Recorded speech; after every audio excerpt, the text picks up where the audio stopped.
নমস্কাৰ প্ৰিয় বন্ধুসকল, আজি এটা বেলেগ ধৰণৰ ভিডিঅ' লৈ মই আপোনালোকৰ সন্মুখত ভদ্ৰকান্ত শৰ্মা। প্ৰিয় বন্ধুসকল, চৈত সংক্ৰান্তি অৰ্থাৎ বহাগ বিহু। বহাগ বিহুৰ প্ৰথম দিনা 1 বহাগ, এইবাৰ 15 এপ্ৰিল।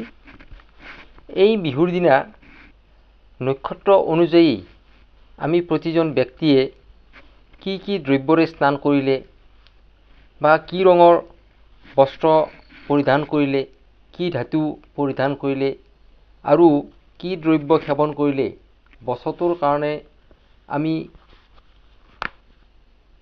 শুভ অশুভ যুগৰ পৰা আমি হাত সাৰি থাকিব পাৰোঁ আৰু আমি গোটেই বছৰটো সুখ শান্তিৰে আমি পাৰ কৰিব পাৰোঁ। এই বিষয়ে এই ভিডিঅ'টোত আজি মই বৰ্ণনা কৰিম। প্ৰিয় বন্ধুসকল, আমি হয়তো সকলোৱে নিজৰ নিজৰ নক্ষত্ৰ বা ৰাশিৰ কথা আমি নাজানো। সেয়েহে মই আজি প্ৰথমতে ৰাশি অনুসাৰে কোন ৰাশিৰ ব্যক্তিসকলে কি দ্ৰব্যৰে স্নান কৰিব লাগে, কি ধাতু পৰিধান কৰিব লাগে, কি ৰঙৰ বস্ত্ৰ পৰিধান কৰিব সেই বিষয়ে ক'ম। আৰু যিসকলে তেওঁলোকৰ নক্ষত্ৰ ৰাশিৰ কথা নাজানে তেওঁলোকৰ কাৰণেও মই এটা দিহা পৰামৰ্শ উপায় এটা দিম। প্ৰিয় বন্ধুসকল, স্নান কৰাৰ কাৰণে যিবিলাক দ্ৰব্য কথা মই ক'ম বা আমাৰ পঞ্জিকাত লিখা আছে, এই দ্ৰব্যসমূহ অকল অশুভ দোষৰ পৰা নিৰাময় হোৱাৰ বাবেই নহয়, ইয়াৰ কিছুমান আয়ুৰ্বেদিক গুণাগুণ আছে আৰু এই দ্ৰব্যবিলাকেৰে যদি আমি স্নান কৰোঁ তেনেহ'লে আমি বিভিন্ন ৰোগৰ পৰা আমি হাত সাৰি থাকিব পাৰোঁ। গতিকে এই ভিডিঅ'টো আপোনালোকে শেষলৈকে চাই থাকিব আৰু যিখিনি পাৰে লাইক, কমেণ্ট আৰু শ্বেয়াৰ কৰিব। এতিয়া মই ৰাশি অনুসাৰে কোনটো ৰাশিয়ে বিহুত অৰ্থাৎ প্ৰথম বহাগৰ দিনা কি দ্ৰব্যৰে স্নান কৰিব, কি বস্ত্ৰ পৰিধান কৰিব আৰু কি ধাতু পৰিধান কৰি কি দ্ৰব্য সেৱন কৰিব সেই বিষয়ে মই এফালৰ পৰা কৈ যাম।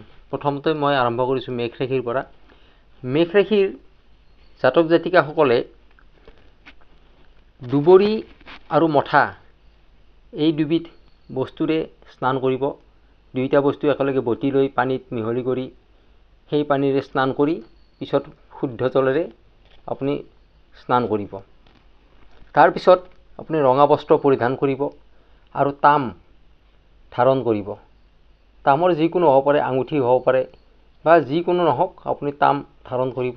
তাৰপিছত আপুনি অলপ গুড় সেৱন কৰিব।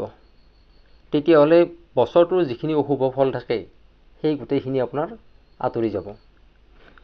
তাৰপিছত আহিলোঁ বৃষ ৰাশিলৈকে।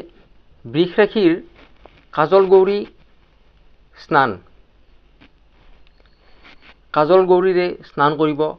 আশা কৰোঁ সকলোৱে কাজল গৌৰী চিনি পায়, হালধি নিচিনাই, তাৰ ভিতৰত মাত্ৰ এটা কজলা হেৰি থাকে, সেইটো বজাৰত উপলব্ধ হয়, আপোনালোকে আনিব পাৰিব। পীত বস্ত্ৰ পৰিধান কৰিব। সোণ ধাৰণ, সোণৰ যিকোনো আপুনি আঙুঠি হওক, নেকলেছ হওক, যি নহওক মুঠত সোণ ধাৰণ কৰিব আৰু মাহ সেৱন কৰিব। মিথুন ৰাশিৰ মাহ, হালধি এই দুবিধ বস্তু একেলগে আপুনি বটি লৈ আপুনি স্নান কৰিব। নীলা বা বগা বস্ত্ৰ আপুনি পৰিধান কৰিব। ৰূপ ধাৰণ কৰিব। তাৰপিছত আপুনি গাখীৰ সেৱন কৰিব। কৰ্কট ৰাশিৰ হালধি আৰু আমৰ মল এই দুবিধ বস্তু একেলগে বটি লৈ আপুনি স্নান কৰিব। নীলা বা ধোঁৱা বৰণৰ বস্ত্ৰ পৰিধান কৰিব। লৌহ ধাৰণ, লোহাৰ যিকোনো বস্তু আঙুঠি হওক বা যেনেকুৱা নহওক লোহাৰ ধাৰণ কৰিব। গাখীৰ সেৱন, তাৰপিছত আপুনি গাখীৰ সেৱন কৰি অন্য বস্তু আপুনি খোৱা লোৱা কৰিব পাৰে। সিংহ ৰাশিৰ দুবৰি মঠা এই দুবিধ বস্তুৰে আপুনি স্নান কৰিব। ৰঙা বস্ত্ৰ পৰিধান কৰিব, তাম ধাৰণ কৰি তাৰপিছত গুৰ সেৱন কৰিব। কন্যা ৰাশিৰ মঠা আৰু কাজল গৌৰী এই দুবিধ বস্তু আপুনি মিহলাই বটি লৈ স্নান কৰিব। তাৰপিছত ৰঙা বা হালধীয়া বস্ত্ৰ পৰিধান কৰিব, তাম বা সোণ ধাৰণ কৰিব। মৌ বা মাহ যিকোনো এবিধ আপুনি সেৱন কৰিব। তুলা ৰাশিৰ মাহ, হালধি আৰু কাজল গৌৰী এই তিনিবিধ বস্তু একেলগে মিহলি কৰি লৈ বটি লৈ গাত সানি স্নান কৰিব। ৰঙা বা নীলা বা পীত বস্ত্ৰ, হালধীয়া বস্ত্ৰ এই তিনিবিধ বস্ত্ৰৰ যিকোনো এবিধ বস্ত্ৰ আপুনি পৰিধান কৰিব পাৰে। ৰূপ বা সোণ আপুনি ধাৰণ কৰিব যিকোনো এবিধ। গাখীৰ বা মাহ ইয়াৰে যিকোনো এবিধ আপুনি সেৱন কৰিব। বৃশ্চিক ৰাশিৰ হালধি, আমৰ মল এই দুবিধ বস্তু আপুনি বটি লৈ গাত সানি স্নান কৰিব। নীলা বা ধোঁৱা বৰণৰ বস্ত্ৰ আপুনি পৰিধান কৰিব। লোহা ধাৰণ কৰিব, লোহাৰ যিকোনো আপুনি ধাৰণ কৰিব। গাখীৰ আপুনি সেৱন কৰিব। তাৰপিছত আৰু ধনুৰাশিৰ দুবৰি আৰু মঠা এই দুবিধ বস্তু একেলগে বটি লৈ আপুনি গাত সানি স্নান কৰিব। ৰঙা বস্ত্ৰ পৰিধান কৰিব, তাম ধাৰণ কৰি গুৰ সেৱন কৰিব। তাৰপিছত মকৰ ৰাশিৰ মঠা, কাজল গৌৰীৰে আপুনি স্নান কৰিব। ৰঙা বা হালধীয়া বস্ত্ৰ আপুনি পৰিধান কৰিব। তাম বা সোণ ইয়াৰে যিকোনো এবিধ আপুনি ধাৰণ কৰিব। মৌ বা মাহ ইয়াৰে যিকোনো এবিধ আপুনি গা ধুই উঠি প্ৰথমতে মুখত ল'ব, তাৰপিছত আপুনি অন্য বস্তু সেৱন কৰিব। কুম্ভ ৰাশিৰ মাহ, হালধি আৰু কাজল গৌৰী এই তিনিবিধ বস্তু আপুনি একেলগে বটি ল'ব, বটি লৈ গাত সানি স্নান কৰিব।